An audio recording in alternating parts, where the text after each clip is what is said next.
It is amazing how things change in a day's play. It was day 4 of the Chittagong Test and it didn't start well for Nathan Lyon as he failed to add any run to Australia's lead of 72 from the end of the third day.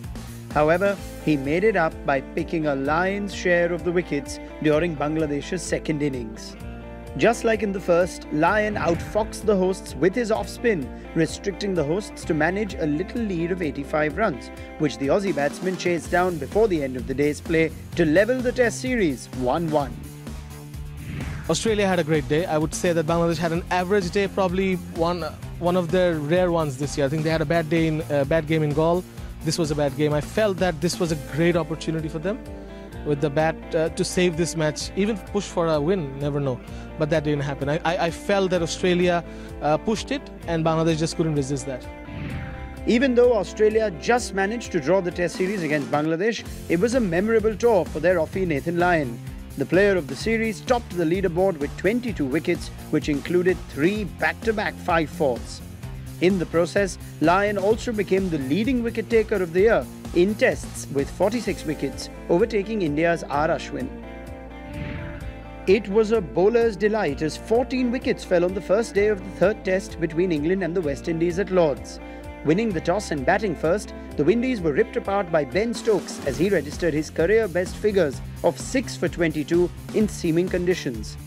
Anderson inched closer to 500 Test wickets and is now just one away to achieve the milestone. However, the West Indies too made the most of the conditions as they sent the England top order packing cheaply.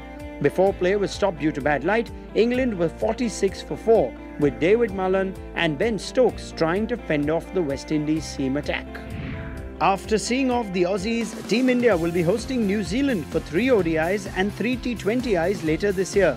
In a schedule announced by the BCCI, the visitors will start their ODI series against India at Mumbai on the 22nd of October, before moving on to Pune and UPCA for the remainder of the series.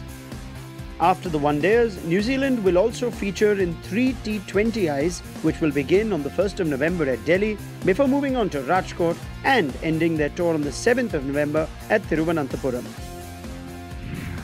While the senior stars of India's domestic cricket are keeping themselves engaged in the Duleep Trophy, the selectors have decided to field a young Board President's 11 side against Australia. The emerging stars from IPL 2017 like Nitish Rana, Rahul Tripathi and Washington Sundar are included in the squad of the BP11. Former India player Hemang Badani was named coach of the squad that includes other notable names like Mayank Agarwal, Shrivats Goswami and Gurkeerat Maan.